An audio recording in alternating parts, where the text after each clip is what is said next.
शिवशक्त्यैकरूपिणीं अमृतानुभवार्थाय वन्दे ज्ञानेश्वरं गुरुभक्तिस्वरूपाय विशुद्धज्ञानमूर्तये भक्तिमार्गप्रदीपाय स्कन्ददासाय ते नमः। ज्ञानेन योगेन च कर्मणा च भक्त्या च सर्वस्वसमर्पणेन आराधिताभ्यां श्रुतिमार्गदक्षे नमो नमः श्री गुरुपादुकाभ्याम्।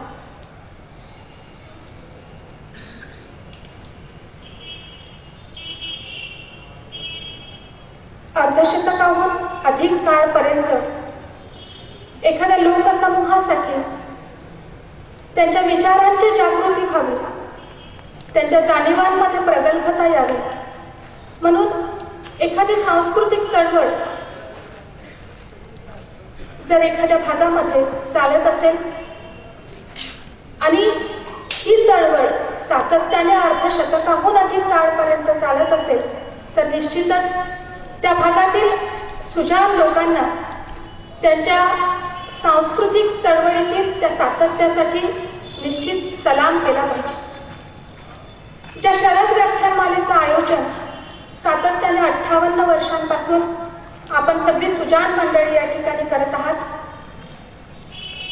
ही व्याख्यानमाला अशी की ज्याच्यासाठी व्यासपीठावर कोणत्याही अध्यक्षाची, प्रमुख वक्त्याची, प्रमुख पाहुण्यांची निवड केलेली नाही, पण मला असं वाटतं की आपल्या प्रत्येकाच्या मनात असलेल्या विचारांच्या जागराचा जी काही तळमळ आपल्या प्रत्येकाच्या मनामध्ये आहे ती साक्षी रूपाने या ठिकाणी अध्यक्ष म्हणून विराजमान आहे। या व्याख्यानमालेच्या सर्व आयोजकांना, ज्यांनी या व्याख्यानमालेची प्रेरणा दिली असेल त्या महानुभावांना, ती प्रेरणा मनाशी जपून सातत्यानं प्रयत्न करणाऱ्या सर्व आयोजकांना आणि आयोजकांची तळमळ लक्षात घेता परिवर्तनशील काळात आपलंही काही उत्तरदायित्व आहे असं मानून ज्या सगळ्या श्रोत्यांनी या उपक्रमाला भरभरून सातत्यानं प्रतिसाद दिला, आपल्या सर्वांच्या या वैचारिक जागराला अभिवादन करते।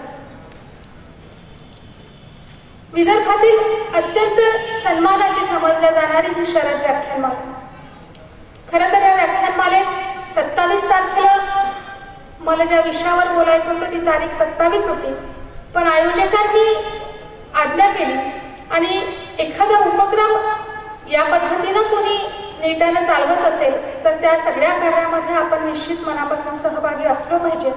या भूमिकेतून मी या शरद व्याख्यानमालेतील पहिलं पुष्प गुंफण्यासाठी लगेच होकार दिला।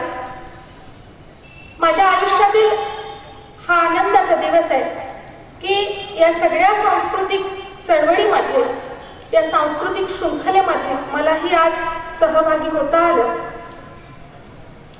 या सहभागी होण्यासाठी ज्या विषयाची निवड मी केली तो विषय आहे समन्वय महर्षी श्री गुलाबराव महाराज यांचे कार्य।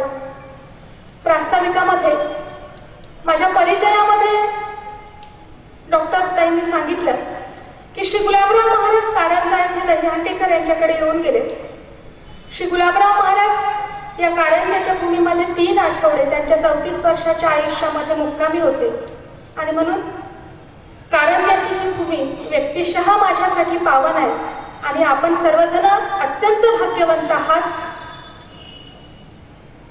की या भूमीतलाच नाही, फक्त विदर्भातला नाही, तर जसा जसा काळ जाईल तसं तसं आपल्याला जाणवत राहील की विदर्भाच्या भूमीनं या जगाला जो संत दिला तो फार मोठा तत्वज्ञ आणि वैज्ञानिक आहे, तो मानव कल्याणाचा फार मोठा उद्गाता आहे आणि हा अतिशय श्रेष्ठ संत या भूमीमध्ये, ज्या भूमीचे तुम्ही रहिवासी आहात, इथे 3 आठवडे ते राहिले, हा अत्यंत भाग्याचा दिवस आहे। याची प्रचिती आपल्याला येणाऱ्या काळामध्ये निश्चितपणे। समन्वय महर्षी श्री गुलाबराव महाराज यांचं किमान नाव आपल्यापैकी बहुतांशच्या कानावर गेलेलं असेल अशी अपेक्षा करायला हरकत नाही, परंतु व्याख्यानाच्या आयोजकांचा सुद्धा जेव्हा फोन आला की श्री गुलाबराव महाराज या विषयाच्या व्यतिरिक्त आपण दुसऱ्या कुठल्या विषयावर बोलू शकत नाही का असा प्रश्न त्यांनी मला विचारला आणि मी सांगितलं की अनेक विषयांवर बोलणारे अनेक वक्ते आज महाराष्ट्रामध्ये तयार आहेत, परंतु परंतु श्री गुलाबराव महाराजांवर बोलणारे फार कमी वक्ते महाराष्ट्रामध्ये आहेत. आणि म्हणून जीवनाच्या प्रत्येक अंगाला स्पर्श करत ज्या महात्म्यानं स्वतःचं अक्षर वाङ्मय उन्यापुऱ्या 34 वर्षांच्या काळामध्ये आपल्या हातामध्ये सोपवलं, त्या महात्मा आपल्या भागामधला आहे. त्याची काय थोरवी आहे ते कदाचित त्यांच्या साहित्यापर्यंत गेल्यावर आपल्याला जाणवेल. परंतु या महात्म्याचं नाव आपल्या येणाऱ्या पिढीपर्यंत पोहोचलं पाहिजे ही माझी आंतरिक भावना आहे. आणि त्या भावनेतून श्री गुलाबराव महाराज हा एक विषय आपण सातत्यानं मांडला पाहिजे ही माझी तळमळ आहे. आणि म्हणून आयोजकांना मी असं सांगितलं की श्री गुलाबराव महाराज या विषयाच्या व्यतिरिक्त दुसऱ्या विषयावर मी बोलणार. समन्वय महर्षी श्री गुलाबराव महाराज यांचं नाव ज्यांनी ऐकलं असेल, ज्याचं साहित्य कदाचित त्यांनी ऐकलं असेल, त्यांना त्यांचं थोडंफार चरित्र ठाऊक असायला काही हरकत नाही. अमरावती जिल्ह्यातल्या अमरावतीवरून 35 किलोमीटर दूर असणाऱ्या माधान नावाच्या एका खेड्यात एका शेतकऱ्याच्या कुटुंबामध्ये जन्माला आलेले हे बालक होते. रानोजी मोहोळ हे त्यांच्या आजोबांचं नाव. या रानोजींना 4 मुलं होती. ते रानोजी फार मोठे शिवभक्त होते आणि असं म्हणतात की रानोजींना भगवान शंकराचा दृष्टांत झाला आणि भगवान शंकरांनी असं म्हटलं होतं की रानोजी, तुझ्या कुळामध्ये एक महात्मा जन्माला येईल जो तुझ्या कुळाची कीर्ती दिग्दिगंत पसरवेल. रानोजींच्या 3 मुलांना कुठलाही अपत्य नव्हतं. सर्वात धाकट्या गोंदूजी नावाच्या मुलाला, ज्यांची पत्नी इथून जवळ असलेल्या लोणी टाकडी या गावच्या सवई कुटुंबातली अलुका नावाची मुलगी होती. या दाम्पत्याला 6 जुलै 1881 आषाढ शुद्ध दशमीच्या दिवशी एक मुलगा झाला. त्याचं नाव आजूबाजूच्या स्त्रियांनी, तो सुंदर होता म्हणून सुंदर नारायण ठेवलं. त्याचं नाव गुलाब असं होतं. गुलाब 9 महिन्याचा झाला, त्याचे दोन्ही डोळे आले आणि मग वैद्यकीय क्षेत्र फार प्रगत नसल्यामुळे आजीच्या बटव्यातलं औषध त्याच्या डोळ्यात टाकण्यात आलं.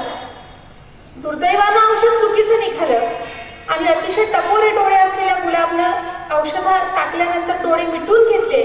ते आयुष्य संपेपर्यंत उघडलेच नाही. आयुष्याच्या 9व्या महिन्यामध्ये त्याला कायम अंधत्व आलं. तो हळूहळू मोठा झाला. 4 वर्षाचा झाला तेव्हा त्याला एक बहीण झाली. त्याच्या आईला माडंत रोगानं गाजलं असलं.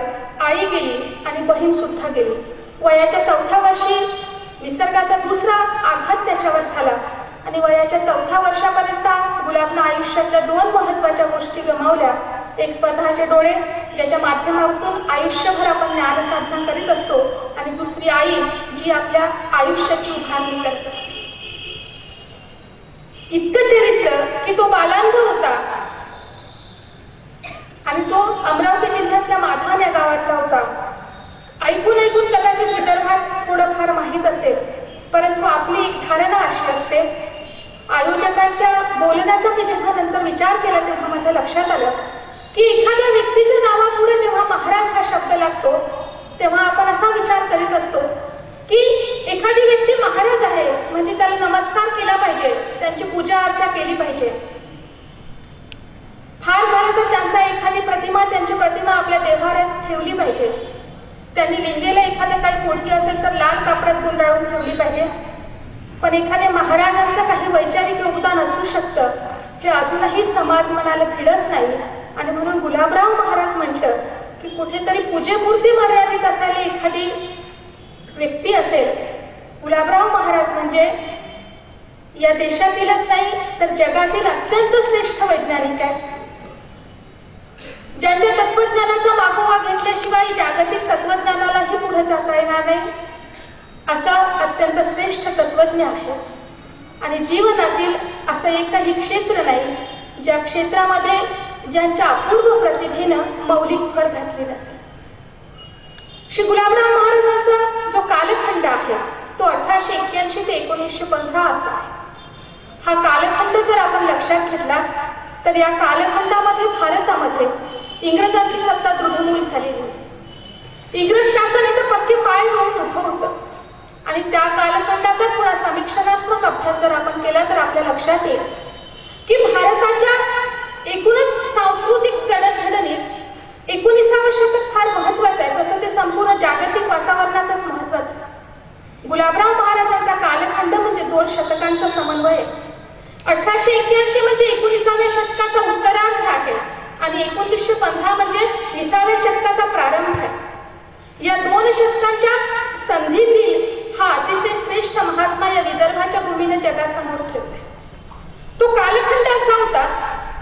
कालखंडामध्ये भारतीय परंपरेला, भारतीय माणसाला आणि त्याच्या मानसाला सुद्धा अनेक गोष्टींनी संभ्रमित केलं. या कालखंडामध्ये इंग्रजांनी आपल्या सांस्कृतिक वातावरणावर आक्रमण करायला सुरुवात केली. खरं तर भारताची गुलामगिरी फक्त इंग्रजांपुरती मर्यादित नाही. त्याआधी सुद्धा आपण मुघलांच्या गुलामगिरीत होतो. पण मुघलांच्या गुलामगिरीत भारत सातत्यानं असतानाही भारतामध्ये सातत्यानं कुठेतरी एखादी लहानशी लढाई रोज होत होती. आपल्याला आठवत असेल की छत्रपतींच्या नंतर सुद्धा महाराष्ट्र अनेक वर्ष त्याचं नेतृत्व नसतानाही लढत राहील. कारण तोपर्यंतचं जे सगळं आक्रमण होतं ते आक्रमण राजकारणापुरतं मर्यादित होतं. पण इंग्रज सत्ता भारतामध्ये आल्यावर इंग्रजांनी जे काही आक्रमण केलं ते भारताच्या सांस्कृतिक विचारांवर केलं. मॅक्स मुलर हे नाव आपण सर्वांनी ऐकलं असेल. विवेकानंदांनी मॅक्स मुलरचं फार स्तुती केली. विवेकानंद असं म्हणतात की मॅक्स मुलरला भेटल्यावर मला मी साक्षात वशिष्ठांना भेटलो असं वाटतं. पण हे मॅक्स मुलरचं वर्णन त्यांच्या आयुष्यातलं उत्तर आयुष्याचं. त्या मॅक्स मुलरने नंतर स्वतःच्या घराचं नाव सुद्धा वाराणसी असं ठेवलं होतं आणि भारताच्या संपूर्ण वेदांचं अध्ययन केलं होतं. परंतु सुरुवातीला मात्र मॅक्स मुलरने जे काही पत्र लिहिलं त्या पत्रामध्ये मॅक्स मुलर असं म्हणतो की आपण भारताला एकदा जिंकलंय आणि भारताला पुन्हा एकदा जिंकायचं. तो त्याच्या पत्रामध्ये असं म्हणतो की भारतावर जो काही दुसरा विजय आम्हाला मिळवायचा आहे हा विजय आम्हाला शिक्षणाच्या माध्यमातून मिळवायचा आहे. आणि हीच प्रेरणा घेऊन मेकॉलेनं भारताची शिक्षण पद्धती घडवली. ज्या शिक्षण पद्धतीचं ध्येय आपण सर्वजण जाणता की या शिक्षण पद्धतीत तयार होणारा युवक हा दिसायला रंगानं, रूपानं, रक्तानं भारतीय असेल, पण त्याचे विचार, त्याच्या भावना, त्याच्या आकांक्षा आणि त्यांचे स्वप्न सुद्धा इंग्रजी असतील. हा जो काही पद्धतशीर नियोजनानं भारताच्या शिक्षण पद्धतीवर जो काही खाला घातला तो कालखंड म्हणजे श्री गुलाबराव महाराजांचा कालखंड. त्या कालखंडामध्ये भारतामध्ये जे काही विचारवंत होऊन गेले त्या विचारवंतांना असं वाटायचं की भारतातली प्रत्येकच विचार पद्धती ही मागास आहे. जे जे काही चांगलं, जे जे काही पुढारलेलं आणि उदात्त असेल ते केवळ पाश्चिमात्य असू शकतं, ते भारतीय असूच शकत नाही. आणि म्हणून केशवचंद्र सेनांसारख्या अतिशय मोठ्या लोकांनाही असं वाटायचं की माझ्या मुलाला भारतातल्या विचारांची लागणच व्हायला नको, त्यानं फक्त पाश्चिमात्य देशांमध्ये जाऊनच शिकायला पाहिजे. हा जो काही सगळा प्रकार चाललेला होता की भारतातल्या परंपरांना कुठेही वैज्ञानिक आधार नाही, भारतातल्या परंपरा या मागासाने मुरसटलेल्या आहेत. या सगळ्या कालखंडामध्ये श्री गुलाबराव महाराजांचा जन्म आहे. महाराष्ट्रामध्ये या कालखंडामध्ये अनेक सामाजिक चळवळी जन्माला आल्या. अगदी सत्यशोधक पासून ब्राह्मण समाजापर्यंतच्या अनेक चळवळी असतील. अनेक विचारवंतांनी त्यांचे त्यांचे विचार मांडले. मग श्री गुलाबराव महाराजांच्या व्यक्तित्वातलं वैशिष्ट्य काय असेल? श्री गुलाबराव महाराजांची जी काही ओळख आहे ते आपण त्यांना संत श्री गुलाबराव महाराज असं म्हणतो. म्हणजे त्यांची परंपरा ही संतांची परंपरा आहे. परंतु श्री महाराजांच्या बाबतीत एक गोष्ट नेहमी होते की त्यांचा कालखंड आधुनिक म्हणून त्यांना संत परंपरेमध्ये धरला जात नाही. आणि कालखंड आधुनिक असूनही परंपरा संतांची आहे म्हणून आधुनिक विचारवंतांमध्ये त्यांचा समावेश करण्यात येत नाही. परंतु श्री गुलाबराव महाराजांचं वैशिष्ट्य हे आहे की श्री महाराजांनी या देशाला जी अत्यंत तर्कसंगत वैज्ञानिक अशी विचारांची परंपरा होती त्या परंपरेला कायम ठेवत ही परंपरा आधुनिक काळाच्या कसोटीवर उतरवेल अशा पद्धतीने आपल्या समोर मांडली. श्री गुलाबराव महाराजांचं एक अतिशय सुंदर वाक्य आहे. ते असं म्हणतात की मी म्हणतो म्हणून तुम्ही माझी गोष्ट मान्य करा असं मी आयुष्यात कधीच कोणाला म्हणणार नाही. तर प्रत्येक गोष्ट युक्तीने पटवून देण्याचा माझा मानस आहे. आणि आपल्या डोक्यात जर असं असेल की संत म्हटलं कारण संत साहित्यावर झालेला एक आरोप आपल्याला माहित आहे की संतांनी हा देश केभ्रट बनवला, संतांनी या समाज मनातली विजिकिषू प्रवृत्ती संपवली. परंतु खरं पाहता संत साहित्यानं या देशाला नेभ्रट नाही बनवलं. उलट तुला प्रत्येक परिस्थितीमध्ये संघर्ष करण्याची शिकवण जी दिली असेल त्या संघर्षामध्ये माणुसकीचं भान ठेवण्याची जी शिकवण दिली ती संत परंपरेने दिली.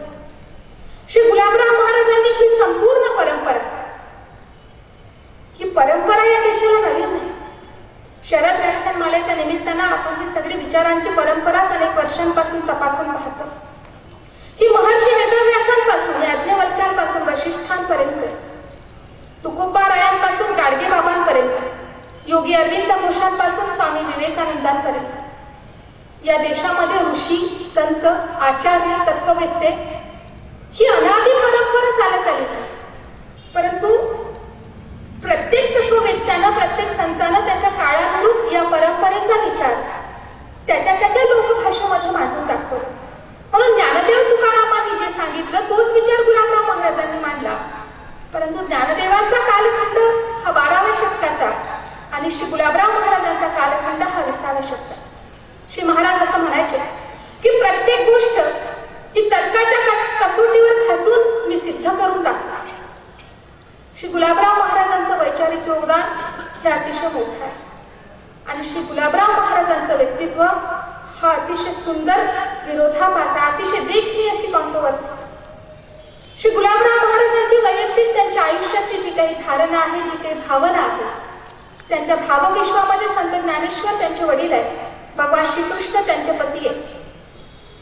त्यांचा स्वतःचा परिचय देताना ते म्हणतात की भगवान शंकर आणि पार्वती माझे माता पिता आहे, भगवान ज्ञानेश्वर माझे गुरु आहे, राधिका आणि इतर गोपिका माझ्या भगिनी आहे. हे त्यांचं भावविश्व आहे. श्री महाराजांनी या भावविश्वाला अनुसरून जी काही मांडणी केली ती भक्ती आणि वेदांताची तर केलीच, पण भक्ती आणि वेदांतासोबत हा महात्मा अतिशय मोठा शिक्षण करून आहे. श्री गुलाबराव महाराजांनी जी शिक्षणाची व्याख्या केली, श्री महाराज असं म्हणतात, सुसंस्काराचे दान म्हणजे शिक्षण. जगातील कुठल्याही फार मोठ्या शिक्षण तज्ञाची शिक्षण विषयक व्याख्या जर आपण पाहिली तर जो काही शिक्षण या शब्दाबद्दल जर सगळी सांगोपांग चर्चा जागतिक व्यासपीठावर होत असेल त्याचा एकंदरीत सारांश हा आहे की काय शिक्षणातून आपल्याला साध्य करायचं आहे. शिक्षणातून साध्य करायचं आहे तो सर्जनशील मनाचा, उमद्या मनाचा, सामाजिक भान ठेवणारा, क्रियाशील असणारा आणि मांगल्यपूर्ण समाजाच्या निर्मितीला हातभार लावणारा माणूस. मग गाडगे बाबा शिक्षित नव्हते असं आपण म्हणत नाही, उलट आपण आपल्या विद्यापीठाला गाडगे बाबांचं नाव दिलं की जो माणूस एकही वर्ग शिकला नाही. सुसंस्कारित मनुष्य हे जर शिक्षणाचं फळ असेल तर श्री महाराजांनी त्यांच्या शिक्षण विषयक विचारांमध्ये सांगितलं की सुसंस्काराचे दान करणं म्हणजे शिक्षण आहे. ही शिक्षण देण्याची प्रक्रिया अशी असावी, जुनं नष्ट न होता नव्याची भर पडेल अशा प्रकारचं शिक्षण समाजाला दिलं पाहिजे. नवीन काही घेताना जुनं नष्ट जर होत असेल तर शैक्षणिक संचित शिल्लक राहणार. श्री महाराज असं म्हणायचे की मुलाला त्याच्या आवडीनुसार शिक्षण दिलं पाहिजे. ज्या मुलाला भाषा आवडत असेल त्याला जबरदस्तीनं गणित शिकवण्यात अर्थ नाही. घरातल्या प्रत्येक कुटुंबातील प्रत्येक स्त्रीला 3 भाषा शिक्षणामध्ये आवर्जून शिकवल्या पाहिजे, स्वभाषा, राष्ट्रभाषा आणि संस्कृत. प्रत्येक घरातली स्त्री ही शिक्षित असली पाहिजे. हा विचार फार व्यापक आहे. श्री गुलाबराव महाराजांनी शिक्षण विषयक जी काही मांडणी केली ती अत्यंत सूक्ष्म आहे, ती कधीतरी त्यांच्या साहित्यातून पाहिली पाहिजे. श्री महाराज स्वतः अत्यंत श्रेष्ठ वैज्ञानिक असं मी म्हटलं. डॉक्टर APJ अब्दुल कलामांसारखा सृजनशील मनाचा वैज्ञानिक आपल्यापैकी प्रत्येकासाठी आदरणीय स्थान. श्री गुलाबराव महाराज असं म्हणायचे की येणाऱ्या कालखंडामध्ये जर या देशाला समर्थ राष्ट्र बनवायचं असेल तर या देशातील विज्ञान आणि तंत्रज्ञान प्रगत केलं पाहिजे. गुलाबराव महाराजांचं चरित्र जर आपण पाहिलं तर आपल्या लक्षात येईल की त्यांच्या आयुष्यामध्ये ते केवळ 3 दिवस शाळेत गेले होते. 34 वर्षाच्या आयुष्यात ते त्याच्यानंतर शाळेत जाऊन काही शिकले नाही. घरी शिक्षणाची परंपरा नव्हती. 134 वर्षांपूर्वीचा अत्यंत ग्रामीण भागातला तो सगळा काळ होता. जो माणूस शाळेत जाऊन कधी शिकला नाही, ज्यानं औपचारिक शिक्षण कधी घेतलं नाही, त्याने या देशाच्या समर्थ राष्ट्राच्या उभारणीसाठी विज्ञान आणि तंत्रज्ञानासाठी गोष्ट अत्यंत महत्वाची आहे असं सांगावं आणि तेही एका बालांध संतानं सांगावं. याचं वेगळेपण थोडं समजावून घ्या. श्री महाराज असं म्हणायचे की या देशाने जे 6 षड्दर्शनं जी दिली आहे, न्याय, वैशेषिक, सांख्य, योग, पूर्व मीमांसा आणि उत्तर मीमांसा, यामधलं न्याय आणि वैशेषिक ही जी दोन शास्त्र आहे, या दोन शास्त्रांचा जर आजच्या भाषेमध्ये आपल्याला अनुवाद करता आलं, कारण ही सगळी षड्दर्शनं संस्कृतमध्ये, न्याय आणि वैशेषिक या दोन शास्त्रांच्या माध्यमातून आपल्याला आजचं फिजिक्स डेव्हलप करता येईल. ते कशा पद्धतीने करता येईल महाराजांनी अत्यंत सूक्ष्म पद्धतीने सांगून ठेवलं. आपल्याला असं वाटतं की ईश्वर न मानण्याची ही जी काही प्रथा आहे ही फार लेटेस्ट आहे, पण हे खोटं आहे. या देशाची ही प्राचीन परंपरा आहे की आम्ही ईश्वर नावाचं काही मानत नाही. वैशेषिक शास्त्राचे जे ऋषी आहेत ते कणाद होते आणि कणादाने आयुष्यभर ईश्वर संकल्पना न मानता केवळ कण ही संकल्पना मानली आणि म्हणून त्यांचं नाव कणाद असो. या कणादांनी प्रत्यक्ष आणि अनुमान या ज्या दोन प्रमाणांच्या आधारे वैशेषिक या शास्त्राची निर्मिती केली. श्री महाराज असं म्हणायचे की या वैशेषिक शास्त्रातून आजचं भौतिक शास्त्र आपल्याला सिद्ध करता येईल. आणि काय केलं पाहिजे भौतिक शास्त्रामध्ये? इथे जर कोणी विज्ञानाचे विद्यार्थी आणि शिक्षक असतील तर त्यांनी गुलाबराव महाराजांचा विज्ञान विषयक विचार कधीतरी मुळातून समजावून घेतला पाहिजे. महाराजांनी सांगितलं, त्यांनी धातूबद्दल सांगितलं, त्यांनी प्रकाश या संज्ञेबद्दल सांगितलं, त्यांनी ॲटॉमिक थिअरी सांगितली. भौतिक शास्त्रामधल्या ज्या मूलभूत कल्पना आहे या सर्वच कल्पना श्री गुलाबराव महाराजांनी त्यांच्या साहित्यामध्ये उलगडून दाखवल्या. आणि श्री महाराजांनी हे काम केलं ज्यावेळी आईन्स्टाईन नावाचा एक फार मोठा वैज्ञानिक या जगामध्ये त्याचे काही शोध धावत होता, त्याचं संशोधन करीत होता. ते 1904 आणि 5 दरम्यान श्री गुलाबराव महाराजांनी त्यांच्या विज्ञान विषयक विचाराला अनुसरून अनेक पत्र सुद्धा लिहिली. देवरस नावाचे एक गृहस्थ त्यावेळी त्यांनी MSc ची डिग्री घेतली होती. त्यांना लिहिलेल्या एका पत्रात श्री महाराज असं म्हणतात, श्री गुलाबराव महाराजांची 119 पत्र उपलब्ध आहे की तुम्ही विज्ञानामधली एक पदवी घेतली, या पदवीचा उपयोग फक्त स्वतःचं पोट भरण्यासाठी करू नका. या पदवीच्या माध्यमातून असं काही संशोधन करा ज्या संशोधनाचा उपयोग सामान्य माणसाला त्याच्या रोजच्या जीवनात होईल. मला असं वाटतं डॉक्टर रघुनाथ माशेलकर असेल किंवा दिवंगत स्वर्गीय अब्दुल कलाम असतील, त्यांनाही विज्ञानामधून हे अपेक्षित होतं की या विज्ञानानं या प्रकारचं संशोधन करावं ज्याच्या काही सुखकर गोष्टी सामान्य माणसाच्या जीवनापर्यंत थेट पोहोचतील. श्री महाराज असं म्हणायचे की नागपूर सारख्या मोठ्या संस्थान शहरांमध्ये विज्ञान विषयक संशोधन करणाऱ्या काही संस्था जर निर्माण झाल्या तर मी माझ्या प्रकृतीला पेलवेल ते काम त्या रिसर्च इन्स्टिट्यूट मध्ये करायला तयार आहे. हे वाक्य मी जेव्हा पहिल्यांदा वाचलं त्यावेळी माझ्या अंगावर अक्षरशः रोमांच आला की आपण या भावनेमध्ये आहोत की या देशातील संतांनी विजिगीषू प्रवृत्ती संपवली, परंतु आपल्याच भागातील एक बालांध संत ज्याला औपचारिक शिक्षण कुठे घेतलं नाही त्याच्या मनातील ही तळमळ आहे की या देशाला जर मोठं करायचं असेल तर विज्ञान आणि तंत्रज्ञानात या देशाच्या तरुण पिढीनं काय केलं पाहिजे हे नेमकेपणे सांगणारा हा अत्यंत विचक्षण असा महात्मा आहे. श्री महाराज असं म्हणायचे की या देशातील तरुण पिढीनं सायंटिफिक धर्माची अपेक्षा केल्यापेक्षा सायंटिफिक शास्त्राची अपेक्षा करा. ते लिहून ठेवतात की एखादा तरुण मुलगा जो स्वतःला नास्तिक म्हणत असेल परंतु तो जर विज्ञानामध्ये काम करायला तयार असेल तर मी त्याला पूर्ण मदत करायला तयार आहे. तो नास्तिक आहे की आस्तिक याच्याशी मला काही घेणं देणं नाही. श्री महाराजांना हे अपेक्षित होतं की या देशामधला प्रत्येक माणूस हा क्रियाशील असला पाहिजे, कारण श्री गुलाबराव महाराज हे कट्टर प्रयत्नवादाचे पुरस्कर्ते. ते असं म्हणायचे की एखाद्या लठ्ठ उतराप्रमाणे बिळात राहून आयुष्य घालवल्यापेक्षा माणसाचं आयुष्य एखाद्या झाडासारखं असावं ज्यानं सावली देत ते सुकून मरावं आणि लोकांच्या उपयोगी पडावं. आयुष्याची धारणा काय असावी? श्री महाराज म्हणायचे की माझं आयुष्य उपयुक्त असावं, ते दुसऱ्याच्या कामी येणारं असावं, असं आयुष्य मी जगेन अशी दृढ धारणा प्रत्येकाच्या मनामध्ये असली पाहिजे. मी जे काही करतो ते इतरांना उपयोगी असावं असं प्रत्येक काम माझ्याकडून झालं पाहिजे. आणि म्हणून जीवनातलं कुठलंही क्षेत्र आणि कोणतंही काम ही त्याज्य आणि कमी दर्जाचं नाही ही त्यांची कायम भावना होती. या सगळ्याच गोष्टी शिकता शिकता आजच्या तरुण पिढीनं कौशल्य मिळवलं पाहिजे त्याच्यावर त्यांचा फार कटाक्ष होतो. आजच्या प्रधानमंत्र्यांनी कौशल भारत नावाची एक घोषणा काही दिवसांपूर्वी केली. श्री गुलाबराव महाराजांनी हे 125 वर्षापूर्वी सांगितलं की ज्या देशाजवळ धर्म, बुद्धी आणि कौशल्य या 3 गोष्टी एकत्रितपणे नांदत असतील त्याचा पराजय प्रत्यक्ष ब्रह्मदेवाकडून सुद्धा शक्य नाही. कारण कोणताही राष्ट्र हे त्या देशातील लोकांच्या कौशल्यावर आधारित असतं. आणि म्हणून शिक्षण असं दिलं पाहिजे की ज्या शिक्षणाच्या माध्यमातून या शिक्षण घेणाऱ्या पिढीमध्ये कौशल्य निर्माण होतं. अत्यंत सूक्ष्म आणि सांगोपांग विचार करणारा हा अत्यंत श्रेष्ठ महात्मा आहे. जीवनातल्या या क्षेत्रासोबतच त्यांनी सांगितलं की माझ्या आवडीचा विषय भक्ती आणि वेदांत आहे, म्हणून मी विज्ञानाबद्दल फार काही सांगत नाही.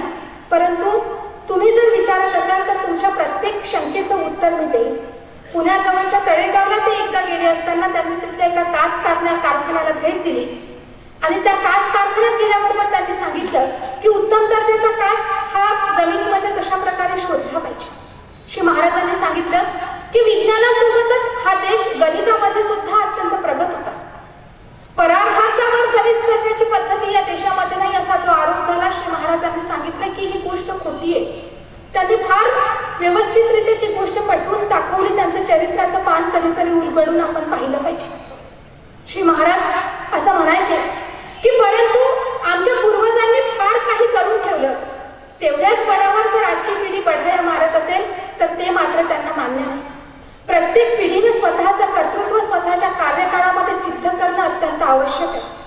आणि या पद्धतीने आपण आपलं कर्तृत्व केलं पाहिजे की आमच्या पूर्वजांनी जोपर्यंत जी परंपरा चालवली त्या कुळाचं, त्या परंपरेचे नाव आम्ही मोठं करू. वैयक्तिक महत्वाकांक्षा जर मनात ठेवून एखादं काम एखादी व्यक्ती करत असेल तर त्याचं एकट्याचं नाव होईल, पण त्याच्या कुळाचं आणि परंपरेचं नाव होत नाही. आणि म्हणून श्री गुलाबराव महाराजांनी जगदीशचंद्र बोस यांच्या response in living and non living नावाचा प्रबंध त्यांनी त्या काळी लिहिला होता. त्या ग्रंथाचं उदाहरण दिलं. श्री महाराज हे अत्यंत श्रेष्ठ वाचक होते. त्यांचं स्वतःचं ग्रंथालय अमरावतीला दहिसाती ज्ञानेश्वर मंदिरामध्ये उपलब्ध आहे. आपल्यापैकी जिज्ञासूंनी कधीतरी त्या आयुष्यात जाऊन पाहावं. जगातील असा एकही विषय नाही ज्या विषयावरचा ग्रंथ त्यांच्या वैयक्तिक ग्रंथालयात नाही. जगामध्ये ज्यावेळी जो ग्रंथ प्रसिद्ध झाला तो ग्रंथ त्यांनी मागवून घेतला. या ग्रंथासाठी अनेकांकडून पैसे मागवले कारण त्यांची परिस्थिती ही अत्यंत हलाखीची होती. परंतु हा अत्यंत श्रेष्ठ असा वाचक, हा अत्यंत श्रेष्ठ असा संशोधक, फार मोठा संगीतज्ञ सुद्धा आहे. लता मंगेशकरांचं नाव आपल्यापैकी प्रत्येकाला ठाऊक आहे. लता दिदी श्री महाराजांच्या एका चरित्राच्या प्रस्तावनेमध्ये असं लिहितात की माझ्या आयुष्यामधली सर्वात मोठी खंत कुठली असेल तर मी गुलाबराव महाराजांच्या कंठातून निघणारे गोड स्वर मला माझ्या आयुष्यात कधी ऐकायला मिळाले नाही. श्री गुलाबराव महाराज अत्यंत श्रेष्ठ गायक होते. फार श्रेष्ठ असे तबलावादक होते. ते फार मोठे कवी होते. 2500 अभंग, 2500 पद, 23,000 ओव्या त्यांनी लिहून ठेवल्या. 6,000 पृष्ठांचा ग्रंथसंग्रह आज त्यांचा उपलब्ध आहे. श्री महाराज त्यांनी संगीताची चर्चा करताना भातखंडेंना काही पत्र लिहिले. संगीताची काही मंडळी जर इथे आज उपस्थित असेल तर त्यांना भातखंडे हे नाव चांगल्या प्रकारे माहित आहे. आणि भातखंडेंना एका पत्रामध्ये त्यांनी असं विचारलं की संगीत आणि रसायनशास्त्र या 2 विषयामध्ये काय साम्य आहे. भातखंडेंनी उत्तर पाठवलं, माझा अभ्यास फक्त संगीताचा आहे, मी रसायनशास्त्रासोबत त्याचा तुलनात्मक अभ्यास केला नाही. श्री महाराजांनी ते सिद्ध करून दाखवलं. आणि श्री गुलाबराव महाराज अत्यंत मोठे कवी आहे, फार मोठे लेखक आहे, तितकेच मोठे संगीतज्ञ सुद्धा आहेत. ते जेव्हा गात असत किंवा फक्त ज्ञानेश्वर ज्ञानेश्वर असा नामखोज जरी करीत असत तर बसणारा माणूस मंत्रमुग्ध होईल.